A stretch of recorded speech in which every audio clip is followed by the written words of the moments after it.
All right, we're streaming live. Good morning, everybody. It's Good Thursday morning. morning. It's the last day of February, shortest month of the year. Super excited to be with all of you today. Thanks for bearing with us for just a couple of minutes, giving us a chance to get this figured out and connecting from my dad's house so we can pull this off this morning. So super excited to be with all of you here. We're going to dive right in just because we've got a little bit of a short time with what time it is right now. But super excited to get to spend some time with you guys every week here in this Blanchard Leadership Livecast. I want to dive right in, Dad.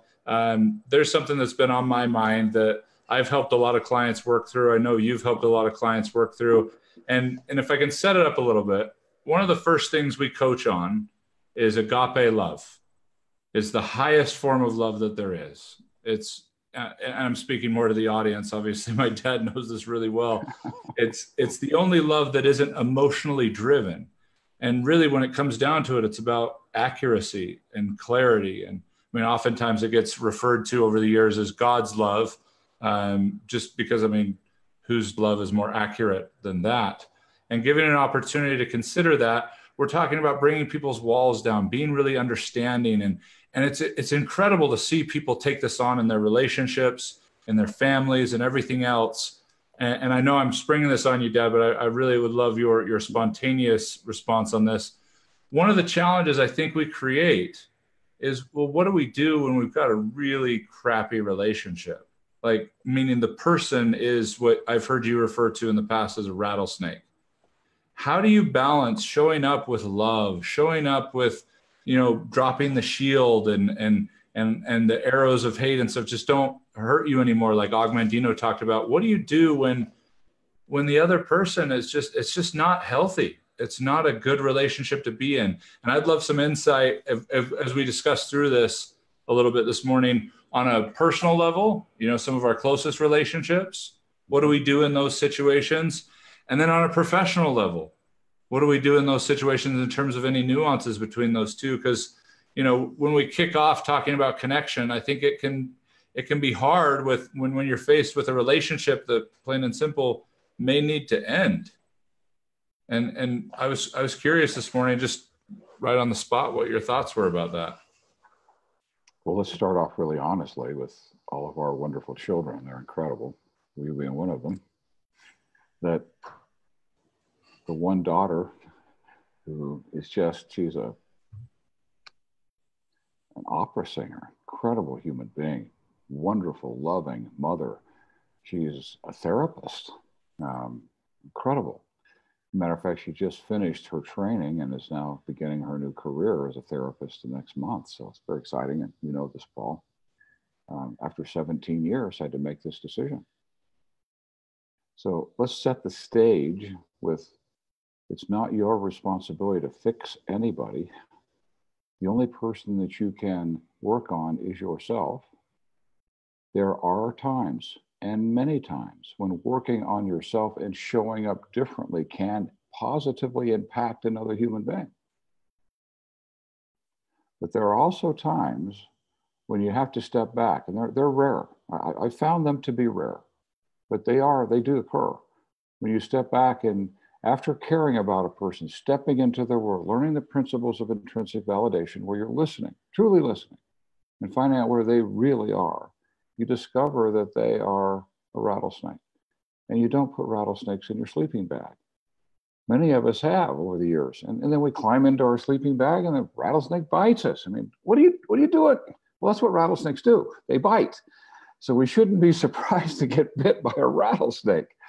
We just don't put rattlesnakes in our sleeping bag. However, our responsibility is first to step into someone's world and to listen. And it's been my experience that for most people, when they're showing up unhealthy, it's not intentional. They know not, as Og Mandino writes in scroll number 6, they know not the secret of controlling their mind. Sometimes I just want to give them a big hug. It's okay. You don't have to be this. You know what I'm saying? You don't have to be that person. Just be okay. And sometimes when we love that person, we listen, we get to the bottom of some of the things that are really troubling them. And we can be a safe place to listen and a place to process. And maybe at times give them some ideas of things that it might be able to do. But every one of those situations requires us to first be healthy. So let us begin by working on ourselves, because we're often pointing outward when we've got a challenge in a relationship. It's been my experience that anytime I've felt that pressure at all in the 44 years that I've had the privilege of being with the sweetest woman on the planet, I looked inside and there was the problem. It was me. So let's just know where to focus. Let's start there. I love that, because as you were saying, it is very rare. Compare it in ratio. It's very rare to have someone that a true rattlesnake is not very often. It doesn't happen very often. And oftentimes you'll find yourself in places you don't necessarily want to be anyway to go find them. A narcissist, a diagnosable mental illness. There's all kinds of things like that can create challenges that even sometimes medication can't resolve. Totally. And starting off with kind of the permission, understand that that could be the case. So if you find yourself in, especially in an abusive kind of relationship, emotionally, physically, anything like that, professionally or personally, it is important to understand that the principles of intrinsic validation and agape love don't excuse that. We talk all the time, agape love is not a warm, fuzzy blanket. It's the highest form of love there is. It's clarity. And sometimes that requires some tough conversations. Sometimes that requires some tough departures. But what we found, and what you were alluding to, is that we're usually biased to our own challenges and our own shame, our own guilt, our own projections onto other people. And one of the first things that we're teaching is understanding how to recognize someone's wall of resistance, which we don't have time to go into how deep and powerful that principle can be. But the majority of us, I think, spend time making the relationship worse than it needs to be, because we want them to show up the way we want them to show up, rather than just showing up and allowing them to show up. I did a video on this last year that I got some great feedback on, and that is oftentimes we'll work with a spouse who is maybe just started an entrepreneurial venture and they're super excited and they realize how important personal growth is in that equation. And then they start getting frustrated with two things. They start getting frustrated with their job because it doesn't fulfill them the way their entrepreneurship does. And so the job starts to become the enemy. And then even they start becoming frustrated with their spouse because their spouse just doesn't seem to grow the way they do, doesn't want it as much as they do. And it's a really interesting balance to make sure that we're ultra sensitive and ultra biased to the tension, the frustration, the disappointment that we're actually creating. Because I've had the opportunity to work with quite a few couples, and you've worked with hundreds, if not thousands, of couples over the years. And it's interesting to me. I'm curious if you've ever seen this, Dad, that where the wife wants the same thing from the husband that the husband wants from the wife, except it's from slightly different perspectives. It's kind of like the man who is looking for the perfect woman, and one day he was asked, "Did you find her?" And he goes, "Yep." "Well, what happened?" "Oh, she was looking for the perfect man." Like just kind of that realization is oftentimes, if you want more affection, how sensitive are you being to how much affection you're giving? If you want them to be kinder, if you want to have more fun, how fun are you being? Have you seen that kind of, I mean, I don't want to attack anybody with hypocrisy. We want to be curious about this. We'll have some fun with this. Okay. Most of the time, it's not always, but most of the time, when we're dealing with this kind of an issue, what a woman really wants is a husband who adores her, who will listen to her, who will show up for her, who will be romantic. Matter of fact, we should post Eliana's and Marshall's video along with this post, Paul, that they did, where this couple gets married and there was romance. The husband's magnificent at romancing initially. They get married and all of a sudden he's pursuing his career and she still wants the romance and it's not there. And she's in love with the person she fell in love with. And it's a beautiful video because it doesn't have her go looking for love outside. she's in love with the person she fell in love with, and she doesn't want to compromise. Very profound video. So first of all, guys, sometimes we just don't get it. We don't get it. And wouldn't it be wonderful as a men, we would gather and have conversations about how we can show up as real men.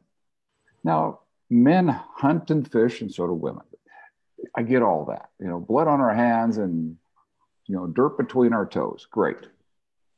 But a real man listens and adores and treats his wife and companion as his queen, walking with his arm around her waist and holding her hand, like to the world, here's my queen, here's my queen. And I see too many men walk into a theater, Paul, you've seen this, where the guy's walking like 20 feet in front of her. And he's coming up the aisle and sitting down, and he sits down and she's still coming up the aisle, carrying the popcorn and the drinks. And it's like he's saying, you know, I used to be in love with her, but, you know, she put on a few pounds and I'm available if anybody's interested. You know, it's a really weird message that gets sent, and it's not missed by the woman. It's not missed. And it's so tragic to see men who don't understand this importance. And I'm speaking while looking in the mirror. Remember when I had the most tender conversation the night while sitting in the infrared spa on this very topic about how to show up more loving and tender and kind and what intimacy really means. And the bottom line, guys, it boils down to three things. Three things. One, absolute, total commitment. Paul, you know this place. When you make the decision, this is it. I'm cutting off all options. I'm making this decision that this is my companion, which means my eyes are not going to go anywhere else. Because too many guys kind of want to keep their options open. You don't want to miss anything. And what they miss is a feast of joy and tenderness and beauty that comes by making that commitment, then being worthy of trust with intention, that everything is equal. We're partners in this. Integrity, I walk my talk. Results, ability. I'm a good provider. I'm a good lover. I'm a good father. I'm a good husband. You put all those pieces together and I'm honing those skills like I would a job skill. Okay, so I'm a CPA, I'm an MBA, I'm a doctor, I'm an attorney. Those are skill sets. We're doing the very same thing in our relationship, constantly honing our skills and improving our ability so we get better and better results, which leads to intimacy, not just sexual intimacy, but tenderness, kindness, thoughtfulness, just loving, being together. You wouldn't want to be with anybody else. This is your very best friend.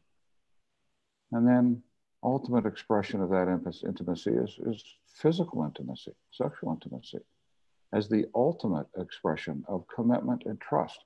When a guy gets this, what they experience in their life is just unspeakable. When they don't, they're lost in pornography addiction and perhaps even other things that get more complex than that. And most dangerous, their wife, who's generally pretty empathetic and sensitive and intuitive, can feel it. Just feel it. And that's what most women are missing. They're missing that thing that would fill that hole in their soul because they can't feel it. They did when they were dating, but they haven't for a long time. That's what they hunger for, really. And when a man knows how to fill that void, you got the beginning of an incredible relationship. So ladies, be patient with us. I'm writing the book. It's Adore Me. Everything a woman wants a man to know. Because I know, Paul, that the wives will be buying the book and giving it to their husbands. I'm not sure how they're going to respond to it. I think it's going to be a good book. Definitely. Thank you for sharing. I appreciate where this conversation got to go this morning. We work with major executives, countless business owners, people making millions of dollars a year. But when it really comes down to it, it's not instead of, it's because of the relationships that we have, especially this most tender one, this sacred relationship, to be a partner. being a gentleman is not about, having an inferior wife that you take care of. Being a gentleman is about honoring the power and beauty and incredible elements that your wife, that your spouse, your partner brings to the table. It's a beautiful thing, whatever your partnership entails. And there's accountability on both sides. But I definitely have seen similar things to you, that there tends to be a, a little bit more onus on the man's side, culturally, as well as just in terms of what we've run into. And I can tell you, years ago, when it was just about over for my sweetheart and I, that the number one fundamental shift that was made, simply put, was I stopped projecting my inadequacies on her.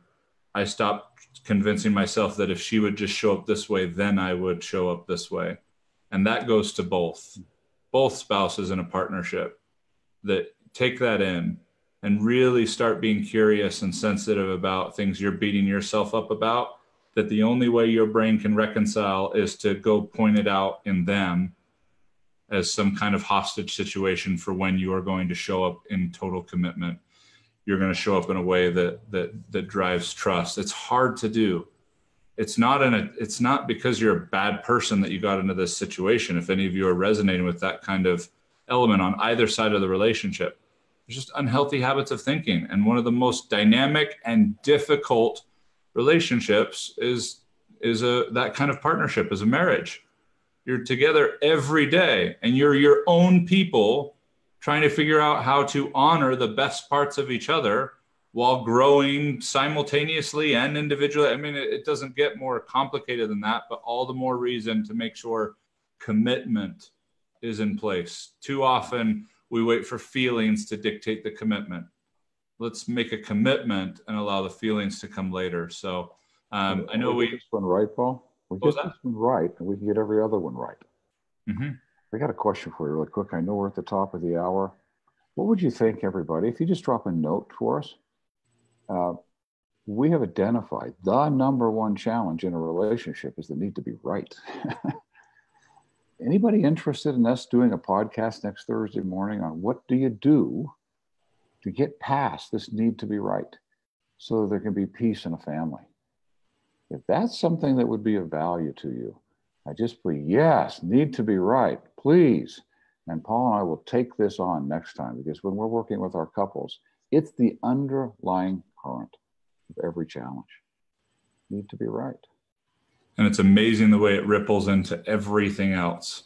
If you're building a business that feels difficult to sustain, if you feel like you're bringing in people that you care more about what they're trying to get done than they seem to, or you give the same instructions over and over again and people don't seem to retain it, and all that stuff. The amount of challenges people run into from the need to be right is crazy. But you're correct. It's so pervasive, but it does come back down to it's the number one cause of breaking up relationships. And I've even heard you say from stage, people say it's finances that number one cause of divorce. It's not. It's the need to be right about finances. The need to be right is at its core. And that's what we'll dive into next week on a professional and personal level. So awesome. Thanks, everybody. We'll see you shortly, Dad. Everybody have a great day. Take care. Thank you.